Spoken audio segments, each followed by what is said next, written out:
The M100 is a great, simple to use mirrorless camera for those who are wanting to step up from their smartphone or compact camera. In this video, I'm going to take you through a couple of the basic features of the camera to help you get to know your new M100. So let's get started.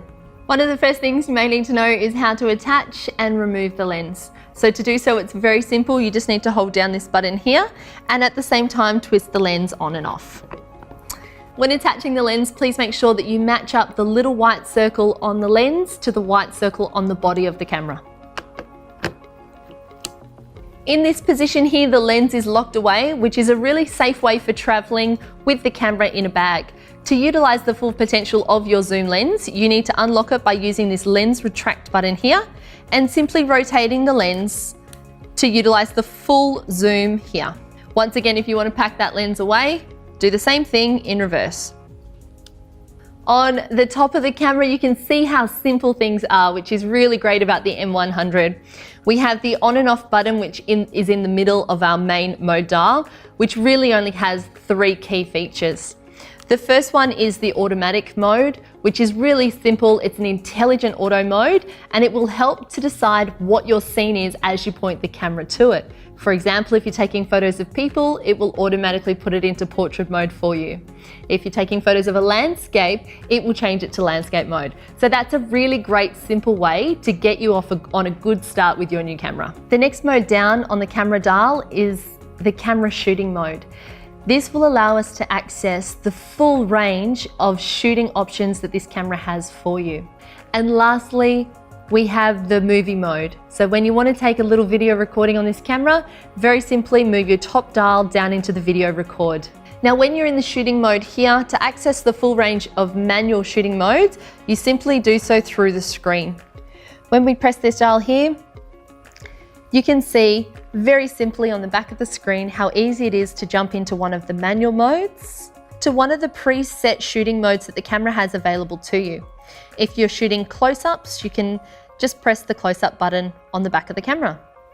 If you need to change this, simply press the icon on the top left-hand side of the screen, and again, you can quickly change into one of the other modes. On the top of the camera, you have your main shutter button. Now, to take a photo, we need to half press the shutter button down, fully press it down to take a picture. Around the outside of this, we have the control dial. This is a really quick and easy way for you to change some of the camera settings that are available to you. On the back of the camera here, we have the menu button. This is a really quick way for you to navigate through the shooting menu and also the setup menu, which is in yellow. You have the custom menu in orange as well. You'll notice that the menu options change depending whether you're in shooting mode or whether you're in playback mode. So here I've pressed the blue arrow to play back an image. When I press the menu button now, you'll notice that I have a full range of playback menu options available to me. Next to the menu button, we have this Wi-Fi button. This is fantastic for quickly sending your images between your camera and your smartphone. Make sure you check out the video in the link below to learn a little bit more about how to do that. Right next to your shutter button here, we have the movie record button.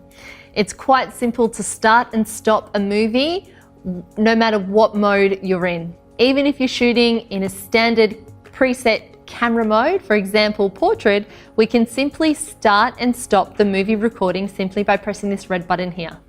When you press the red button on the top of the camera, you'll activate the camera's built-in movie mode.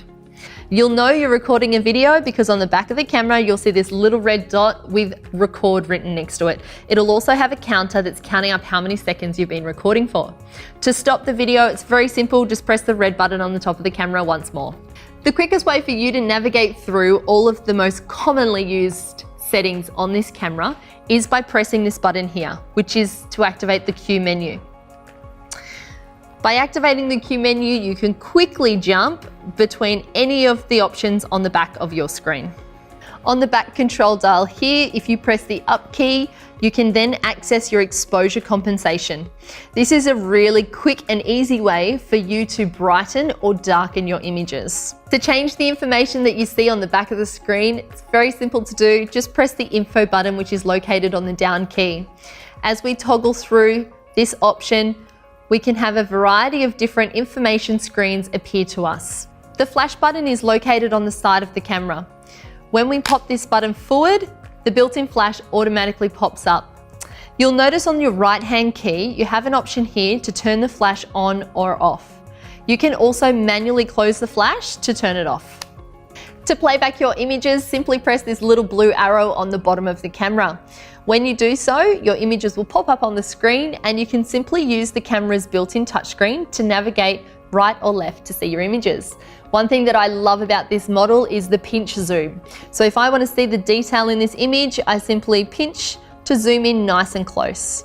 If you need to delete an image, you can do so simply by pressing the little blue trash can. You'll notice that's also located on the up key. When we press the blue trash can, we have an option here to erase or to cancel.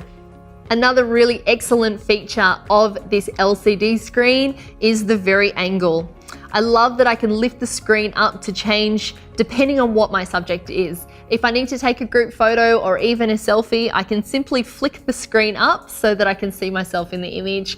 Otherwise, I can flick it down and change the angle and the perspective that I'm shooting from, which I really love about this camera. On the left-hand side of the camera, you'll notice a couple little ports are hidden away nice and safely. The first one, if we lift this flap up, contains a USB and a HDMI port. And the second one at the bottom is where you're going to put your memory card. To access the memory card, simply push on it. It's spring released, so it will pop back up. And to insert it properly, make sure it clicks down into place. On the other side of the camera, you have the built-in speaker. This camera does have a built-in microphone, stereo microphone for video recording, and a speaker for playback. On the bottom of the camera, you're going to notice three little things down here. The first one is the NFC logo. This is perfect for wireless connection. The middle one is your tripod port. So this is where we can attach the camera to little tripods. And the third one is our battery slot. So when we click this open, you'll notice that our battery can be inserted nice and neatly in the bottom of the camera. I hope this video has helped you get to know your new M100 a little bit better. Please make sure you see the next video in our series where I'll be talking about some of the more advanced features to help you get more out of your camera.